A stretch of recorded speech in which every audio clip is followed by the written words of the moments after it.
महत्वपूर्ण खबर की ओर आपको लिए चलते हैं। दुनिया के तमाम देश अगर अब भी सक्रिय नहीं हुए तो जल्द ही दुनिया आग का गोला बन जाएगी। बाढ़, तूफान, जंगल की आग, बढ़ता समुंदर दुनिया को लील लेगा। इसको लेकर भारत भी काफी चिंतित है। ब्राजील में चल रहे COP30 सम्मेलन में भारत ने इस पर खुलकर अपना पक्ष रखा। तो वहीं विभिन्न देशों के बीच इस समस्या से लड़ने के लिए अभी तक कोई ठोस सहमति नहीं बन पाई है। आइए आपको इससे जुड़ी एक महत्वपूर्ण रिपोर्ट दिखाते हैं और फिर इस पर अपने विशेषज्ञ मेहमान के साथ चर्चा करेंगे।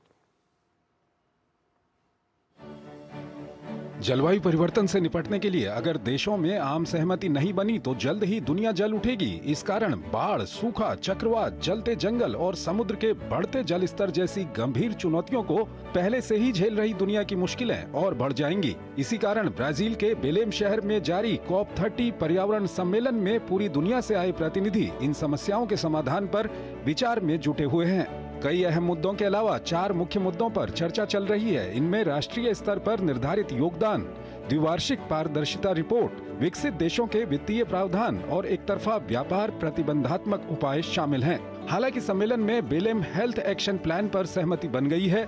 इसके तहत वैश्विक निजी संस्थाओं ने जलवायु परिवर्तन की वजह से होने वाले स्वास्थ्य प्रभावों से निपटने के लिए $30 करोड़ की सहायता देने का संकल्प लिया है। पर्यावरण से जुड़े अन्य मुद्दों के अलावा विकसित देशों की तरफ से विकासशील देशों को दिए जाने वाले क्लाइमेट फाइनेंस के मुद्दे पर भी देशों के बीच मतभेद साफ दिखाई दे रहे हैं। जहां अफ्रीकी देश और अन्य विकासशील देश विकसित देशों की तरफ से पिछले सम्मेलन में तय की गई $300 अरब की आर्थिक सहायता को अपर्याप्त बता रहे हैं, तो वहीं विकसित देश इस दिशा में आगे बढ़ने से कतरा रहे हैं।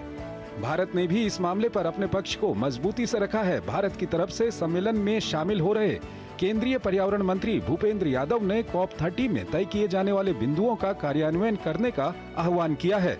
उन्होंने कहा कि भारत वर्ष 2035 तक अपनी संशोधित राष्ट्रीय विकास परिषद NDC की घोषणा करेगा और पहली द्विवार्षिक पारदर्शिता रिपोर्ट प्रकाशित करेगा। साथ ही उन्होंने विकसित देशों से नेट जीरो तक पहुंचने का आह्वान करते हुए उन्हें केवल अरबों में नहीं बल्कि खरबों डॉलर के क्लाइमेट फाइनेंस करने की बात कही है। इससे पहले भारत ने इसी सम्मेलन के दौरान चेतावनी दी थी कि यदि वित्तीय सहायता और तकनीकी सहयोग समय पर नहीं मिला तो पेरिस समझौते के लक्ष्य हासिल करना मुश्किल हो जाएगा। दरअसल पेरिस समझौते के तहत वैश्विक तापमान वृद्धि को 2 डिग्री सेल्सियस से नीचे 1.5 डिग्री सेल्सियस तक सीमित रखने का लक्ष्य रखा गया था। लेकिन राष्ट्रपति ट्रंप की अगुवाई में अमेरिका 2 बार पेरिस समझौते से बाहर निकल चुका है और दूसरे विकसित देश भी अपने जलवायु लक्ष्यों को पूरा नहीं कर रहे हैं। इस बार ट्रंप प्रशासन की तरफ से COP30 सम्मेलन में कोई उच्च स्तरीय अधिकारी हिस्सा नहीं ले रहा है। दूसरी तरफ अहम मुद्दों पर विकसित देशों की असहमति के बीच देखना होगा कि इस वार्ता के अंत में कितने सार्थक मुद्दों पर सहमति बन पाएगी। और हमारे साथ मौजूद हैं डॉक्टर विभा धवन, DG हैं टेरी, और उनसे हम बातचीत करेंगे। डॉक्टर धवन, बहुत बहुत स्वागत है आपका हमारे इस कार्यक्रम में। डॉक्टर धवन, 2-3 महत्वपूर्ण सवाल हैं जो आपके सामने हम रखेंगे। थोड़ा संक्षेप में जवाब दीजिएगा क्योंकि वक्त हमारे पास कम रहता है। डॉक्टर धवन, पहला सवाल यही है कि आने वाले दिनों में कितना बड़ा खतरा है हमारी धरती के आगे? देखिए, ये तो हम इस साल पहले ही देख चुके हैं, जो क्लाउड बस्ट, फ्लड्स, ड्राउट्स कितने ज्यादा बढ़ चुके हैं। पहले कभी कभी होता था, अब होता है, यहाँ भी हो गया। तो दिल्ली को देखिए, पोल्यूशन को देखिए, तो ये सब चीजें जो पहले प्रिडिक्टेड थी, तो अब वो सच में जब हमारे सामने आ रही हैं और उसका जो एक तरह प्रिडिक्शन से भी ज्यादा नेगेटिव इम्पैक्ट देखने को मिल रहा है।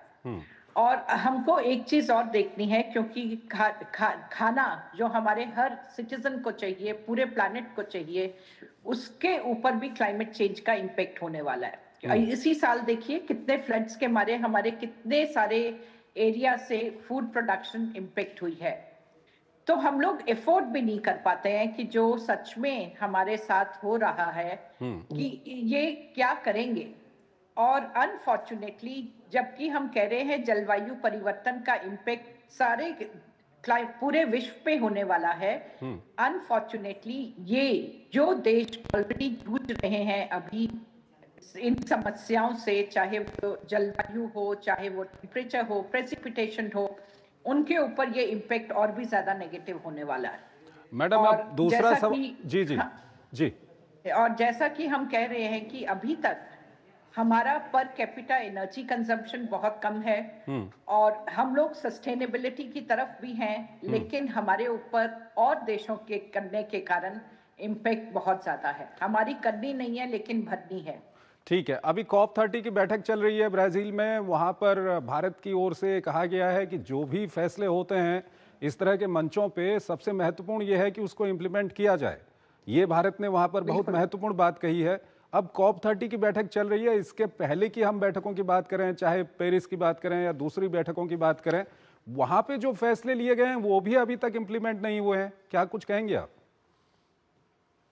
ये बहुत अनफॉर्चुनेट बात है, दुर्भाग्यपूर्ण है कि जो विकासशील देश हैं वो ये नहीं समझ रहे हैं कि अगर इस स्पेस पे चले तो एक ही प्लैनेट है हमारे पास जीने के लिए और उनके ऊपर भी इम्पैक्ट आने वाला है। हम क्लाइमेट फाइनेंस की बात करते हैं कि अगर हम भारत में देखें, मिशन लाइफ प्रधानमंत्री जी और MOEF ने जो लॉन्च किया है, तो उसमें हम हर सिटीजन को सेंसिटाइज कर रहे हैं कि आप कम से कम कंज्यूमरिज्म की तरफ जाइए।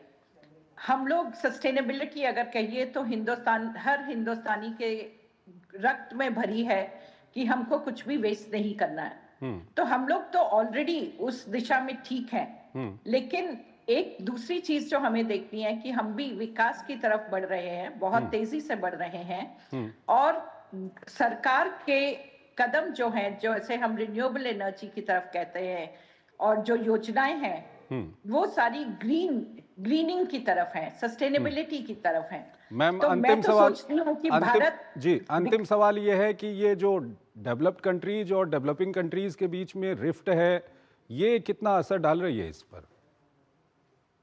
देखिए, इस बार एक तरह से अमेरिका तो है ही नहीं कॉप में और बिकॉज जो जियो पॉलिटिकल कंडीशंस हैं, तो देखा जाए तो हमारे पास जो पैसा है वो हम लड़ाई में इस्तेमाल कर रहे हैं बजाय कि उसको हम ग्रीनिंग की तरफ करें। और इसलिए क्योंकि जबकि हम सब समझ चुके हैं कि हमारे पास कोई और विकल्प नहीं है एक्सेप्ट कि हम सारा ग्रीन इंफ्रास्ट्रक्चर, सारा कुछ में कम से कम CO2 एमिशंस करें, ये, लेकिन हमारे पास पैसा नहीं है। जब तक पैसा नहीं आएगा तब तक आप सब करना चाहते हैं, लेकिन फाइनेंस के बिना वो बहुत मुश्किल है। और सब देशों की, विकसित देशों की प्रायोरिटी अब दूसरी तरफ चली गई है। वो लॉन्ग टर्म विजन नहीं देख रहे हैं कि ये पैसा नहीं लगाएंगे तो हमारी नेक्स्ट जनरेशन क्या जी भी पाएगी। ठीक है, बहुत बहुत शुक्रिया आपका मैडम, आप हमारे इस कार्यक्रम में जुड़ी और इस महत्वपूर्ण विषय पर आपने अपना महत्वपूर्ण विश्लेषण हमारे दर्शकों के सामने रखा। एक छोटा सा यहाँ पर ब्रेक लेते हैं और ब्रेक के उस पार आज की कुछ बड़ी और महत्वपूर्ण अंतर्राष्ट्रीय खबरें आपको बताएंगे। MDH का किचन किंग किचन